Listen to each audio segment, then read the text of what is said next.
If you're not making matching scrunchies to go with your homemade clothes, what are you even doing? And if you aren't doing that, don't worry. I've got you covered and I'm going to show you exactly how to do that in today's video.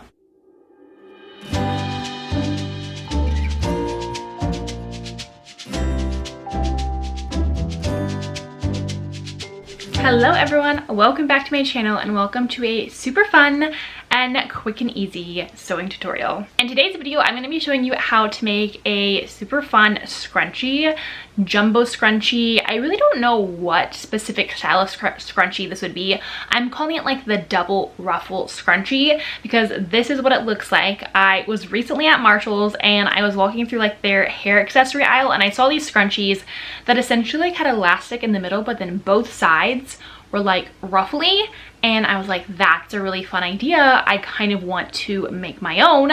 So that's what we're doing today. And not only that, we are making the scrunchie to match my most recent designer dupe thrift flip, which was creating the tie front Ganni dress. And if you know anything about Ganni the brand, one thing I love about their styling and the aesthetic of their clothes from head to toe, someone wearing it, is that usually they are styling their models, and a lot of people who wear Ganni are just kind of going with very effortless hairstyles, wearing a bun, putting a fun scrunchie in their hair and calling it a day. And I love the effortlessness of that, but also just the fun element of having a scrunchie and a hair accessory that matches your clothes. So I needed to do that for myself. So in today's video, I'm going to be showing you how I'm going to make one of those double ruffle scrunchies. We're going to be making it to match my dress. So if you watch the sewing tutorial for creating your own tie front Ganni dress, you probably saw my scrunchie in the reveal of that dress, and today I'm going to show you how I did that so that you can make a matching scrunchie if you decide to make this dress for yourself, or make a matching scrunchie for literally anything that you decide to sew. So without further ado, let's dive in. Okay, for this project you are going to need elastic. We're not going to use a hairband, we're going to use actual elastic, pins, some type of cutting tool, whether that's a rotary cutter or scissors, and then something for measuring. So I'm using this 18-inch by 3-inch ruler. Then you're also going to need fabric. I'm using this long strip remnant from my Ganni tie front top because again, I want to make this scrunchie to match my dress. So if you have a project that you recently finished and you want to make a matching hair accessory, grab whatever fabric you have left over. We are going to want some kind of fabric that is roughly 36 inches long and 6 or more inches wide. So that is kind of the dimensions you are going to be working with. So next I'm going to show you what size you are going to cut your fabric down to in order to create this scrunchie. So this is the remnant of fabric that I'm going to be using. I was thinking of using the skinnier end, but for creating this scrunchie, we are going to be folding it in half, and that is not going to give me like the wide chunkiness that I want. Down here, it's only about 4.5 to 5 inches, but over here, it's a lot wider, and we have about 6 1/4 inches to work with once I cut off this extra channel that was the original elastic channel on my sheet. So when I fold it in half, I will still have a good bit of chunkiness to work with, which is what we want. The wider this scrunchie is, the more ruffles that we're going to have. And since we are going to be putting the elastic through the center to create a double ruffle effect, we definitely want it to be as wide as possible. So I'm going to be cutting this down to be 6 1/4 inches wide. And then I want my scrunchie to be somewhat long in length because that's going to give it more bunch. I'm going to cut mine down to be 17 inches times 2. So what is that? 34 inches long. That way I get a good amount of scrunch. Now, if you're wanting this to be like extra jumbo, you could definitely cut it wider, which would probably be around like 8 inches wide. So that is totally up to you. But real quick, I'm going to put my dimensions up on the screen for the size that we are going to cut the scrunchie to, which is going to be 6 1/4 inches wide because that's what I am currently working with, and then 34 inches long. So on the screen, you see those dimensions and that pattern shape. So now let's cut out our fabric.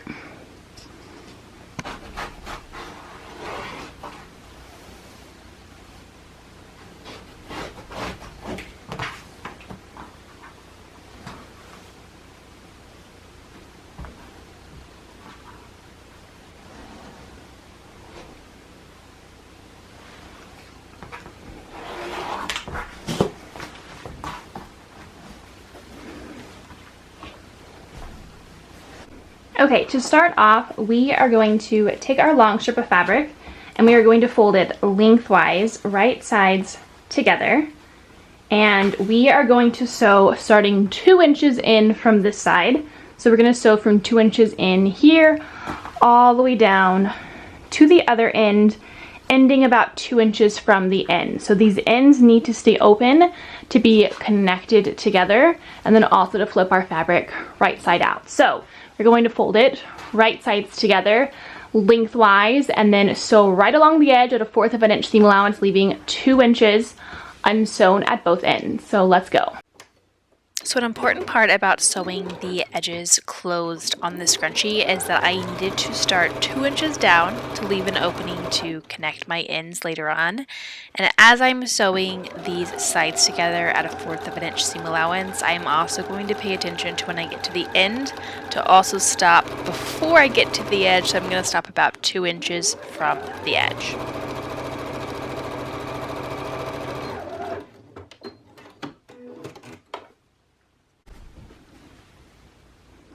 Okay, now that we have sewn that, we are going to flip it right side out. And I'm going to do that by just taking a safety pin, pinning it in to one of my sides, and then taking that safety pin, and we are going to feed it through the channel to flip this right side out.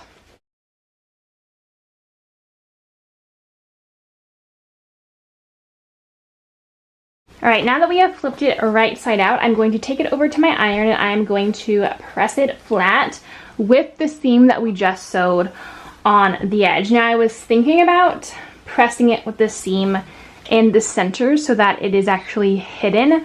The only issue with that is that it would be really challenging to sew my openings closed that I had for flipping it right side out. So by ironing it with the seam on the side, I'm going to be able to stitch those openings closed and then also still connect my ends. So we're going to press it with the seam right on the edge. All right, now it is all pressed like so. The next step is to attach and sew these ends together to create the actual channel and full circle of the scrunchie. So our fabric is right side out now, so we are going to take our right sides of our fabric and we are going to match them up along those raw edges. You can keep those edges that we folded in just like that.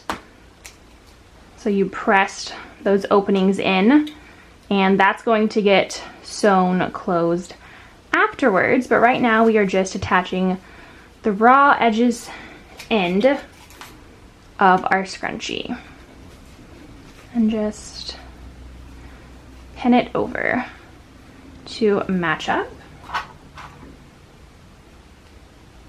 And then we're going to go sew that on a 1/4 of an inch seam allowance at the sewing machine. With the ends of my scrunchie now pinned together to fully encapsulate and connect the entire scrunchie into a circle, I'm going to sew those edges together at a 1/4 of an inch seam allowance. Now for sewing these ends together, you are probably going to have to slowly pivot the edge since your fabric isn't entirely flat on the rest of the scrunchie, so just take your time and sew it slowly.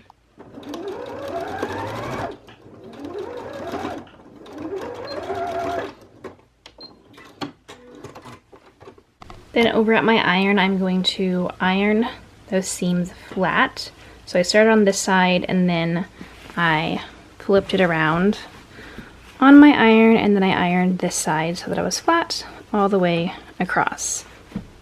Okay, now what is different about this scrunchie, which is a double ruffle compared to a regular scrunchie, is that a regular just jumbo scrunchie, I would put the elastic straight into the scrunchie now, and it would then be, you know, all nice and poofy, just like a jumbo scrunchie. But I want it to be a double ruffle scrunchie, which means the elastic is going to be placed into a channel that's running down the center around the entire scrunchie. So that is what I'm going to do now. Now I need to take my measurement for kind of the width of my scrunchie. My width is about 2 3/4 inches. I need to figure out my channel and how to center that in my scrunchie. So I am thinking that I'm going to sew 1 1/4 inches in from each side, and that is going to give me kind of 1/2 inch of a channel down the center to create my scrunchie. Now I'm going to sew my first channel line, like I said, 1.25 inches in from the edge all the way around. My second channel line though, I'm going to sew below it, and I'm going to need to leave an opening that I can put my elastic through. So I'm going to do my first channel line first, and then I will come back and walk you through the second. Like I mentioned before, I'm going to be sewing these channel seams 1.25 inches from that right side edge on my needle plate. So I'm just watching the edge of my fabric and keeping an eye on that measurement. This first seam is going to be all the way around, and I'm going to connect the ends of that seam together to enclose it.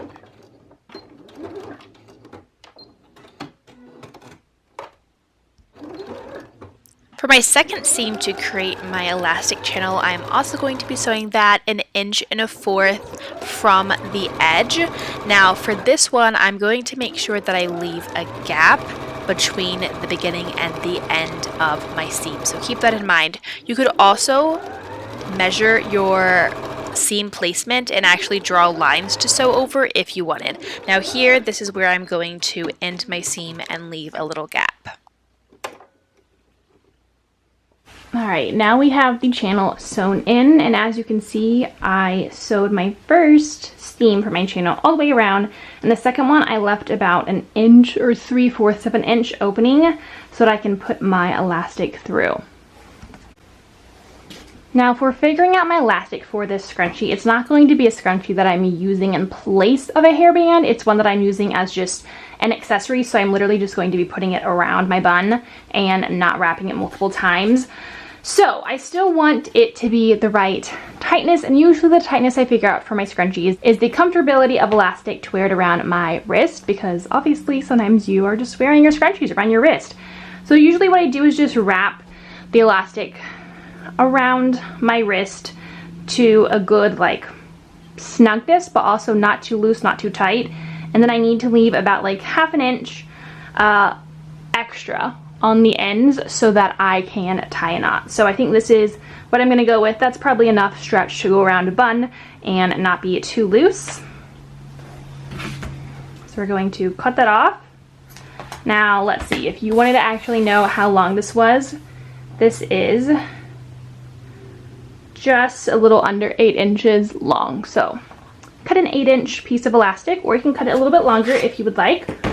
Now I'm going to take a safety pin again, pin it into my elastic, and I'm going to start feeding that through the gap in the hole that I left in my channel. Now, as my elastic starts to get a bit short and be pulled in, I am going to take a pin and pin my elastic into place so that I don't lose it. That's the worst part of feeding elastic through, is when you lose it inside the channel.